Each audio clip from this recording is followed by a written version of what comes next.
రాము degree first year చదువుతున్నాడు. హాస్టల్లో ఉంటాడు. రాముకి ఒక స్నేహితుడు ఉన్నాడు. పేరు సురేష్. అతనికి చాలా చెడు అలవాట్లు ఉన్నాయి. ఒకరోజు రాముని ఒక షాప్కి తీసుకెళ్ళాడు. అక్కడ రాముకి ఒక సిగరెట్ ఇచ్చి తాగురా అని అన్నాడు. నేను తాగనరా, నాకు అలవాటు లేదు అని, చెడు వ్యసనం అని అన్నాడు. అప్పుడు సురేష్, అలా ఏం లేదురా, అలవాటు చేసుకో, మంచిది ఇది అని బలవంత పెట్టాడు. రాము తాగాడు. మళ్ళీ 3 రోజుల తర్వాత మళ్ళీ వెళ్ళారు. ఈసారి ఇద్దరు తాగారు. రాము 3 సిగరెట్లు ఎక్కువ తాగాడు. తర్వాత కొద్ది రోజుల తర్వాత మళ్ళీ వెళ్ళారు, మళ్ళీ తాగారు. రాము వాళ్ళ తల్లిదండ్రులు కూలి పని చేస్తారు. రాము వాళ్ళకి అబద్ధాలు చెప్పి డబ్బులు తెచ్చి బెట్టింగ్లోను, మందు తాగడానికని, సిగరెట్ తాగడానికని ఖర్చు పెట్టేవాడు. కొద్ది రోజుల తర్వాత సిగరెట్స్ కూడా ఎక్కువైపోయాయి. వాడుతూనే ఉన్నాడు. దాని తర్వాత డ్రగ్స్ వాడడం మొదలుపెట్టాడు. ఇలా చెడు వ్యసనాలకి లొంగిపోయిన రాము కొద్ది రోజుల తర్వాత లివర్స్ చెడిపోయి లంగ్స్ బ్లాక్ అయ్యి ట్రీట్మెంట్కే పనికి రాకుండా పోయాడు. మమ్మల్ని బాధ్యతగా చూసుకుంటాడు అనుకున్న తల్లిదండ్రులకే భారం అయిపోయాడు రాము.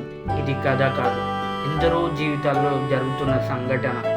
కొందరి స్నేహితుల వల్ల, మనుషుల వల్ల, పరిస్థితుల వల్ల మందుకి బానిసై, బెట్టింగ్లకు అలవాటై, చెడు వ్యసనాలకు లొంగిపోయి తమ జీవితాన్ని నాశనం చేసుకుంటున్న ఎందరో యువకులు, అలాగే యువతులు ఉన్నారు.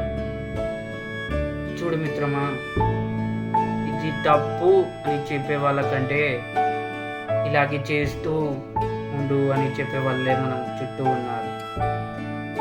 లవ్ ఫెయిల్యూర్ అయిందనో, లైఫ్ ఫెయిల్యూర్ అయిందనో, మందుకి, చెడు వ్యసనాలకు దగ్గర అయ్యే ముందు ఒక్కసారి వెనకకి తిరిగి చూడు. నీ గెలుపు కోసం ఎదురు చూస్తున్న కళ్ళు ఒప్పిస్తాయి. నువ్వు గెలుస్తావు, నువ్వు బాగుండాలి అనే మాటలు వినిపిస్తాయి. నీకు ఇది ఈరోజు సరదా కావచ్చు, రేపే ఇది నీకు ఒక పెద్ద శాపం అవుతుంది. గుర్తుపెట్టుకో, నువ్వు పీల్చేది డ్రగ్స్ కాదు, నీ పేరెంట్స్ రక్తాన్ని.